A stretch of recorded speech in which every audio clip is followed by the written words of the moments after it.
Hi friends, ఈరోజు మనము ఈ వీడియోలో మెడ నొప్పితో బాధపడే వాళ్ళు, మెడ నొప్పి ఉన్న వాళ్ళు చేయాల్సినటువంటి ఎక్సర్సైజెస్ గురించి తెలుసుకుందాము. ముఖ్యంగా ఈ మెడకు సంబంధించినటువంటి ఎక్సర్సైజెస్లో రెండు రకాల ఎక్సర్సైజెస్ అనేవి ఉంటాయి. ఫస్ట్ వచ్చేసి stretching exercises, next strengthening exercises. ఈ మెడ నొప్పితో బాధపడే వాళ్ళు ప్రతి ఒక్కరు కూడా ఈ రెండు రకాల ఎక్సర్సైజెస్ను రెగ్యులర్గా చేసుకోవాల్సి ఉంటుంది. సో స్ట్రెచింగ్ ఎక్సర్సైజ్, స్ట్రెచింగ్ అంటే సాగుదల. సో మన మెడ కండరాల్లో సాగుదలను పెంచేటువంటి ఎక్సర్సైజెస్ని మనము నెక్ స్ట్రెచింగ్ ఎక్సర్సైజెస్ అని అంటాము. సో ఈ నెక్ స్ట్రెచింగ్ ఎక్సర్సైజ్ ఎలా చేయాలో ఈ వీడియోలో చూద్దాం.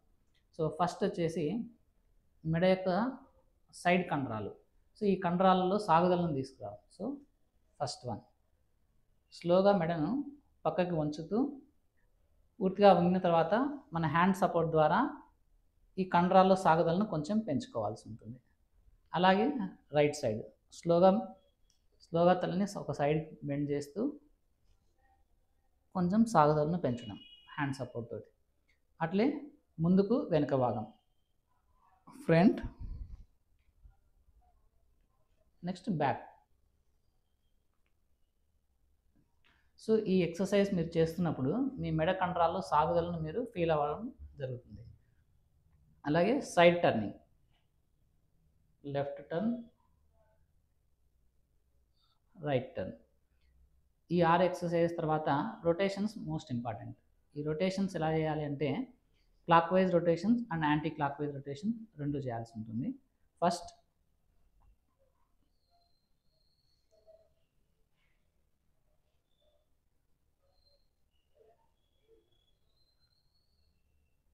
టూ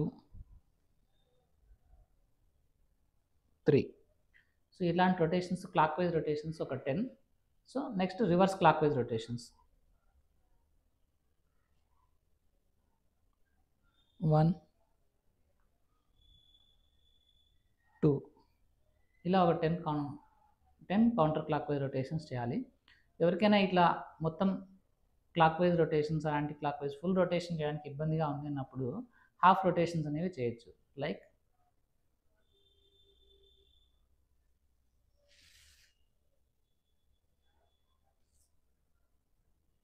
సో దీన్ని హాఫ్ రొటేషన్ అంటాము. సో ఈ నెక్స్ట్ స్ట్రెచింగ్ ఎక్సర్సైజ్ మనం ఎప్పుడైతే చేస్తామో మన మెడ కండరాల్లో ఉన్నటువంటి ఈ నొప్పి తగ్గడానికి ఇది బాగా ఉపయోగపడుతుంది. సో ఎవరైతే నెక్ పెయిన్తో బాధపడుతున్నారో వాళ్ళు ముఖ్యంగా చేయాల్సినటువంటి ఎక్సర్సైజ్, పెయిన్ ఎక్కువ ఫీల్ అయ్యే వాళ్ళు నెక్స్ట్ స్ట్రెచింగ్ ఎక్సర్సైజ్ ద్వారా పెయిన్ రిలీఫ్ని ఎక్కువ ఎక్స్పీరియన్స్ చేస్తారు.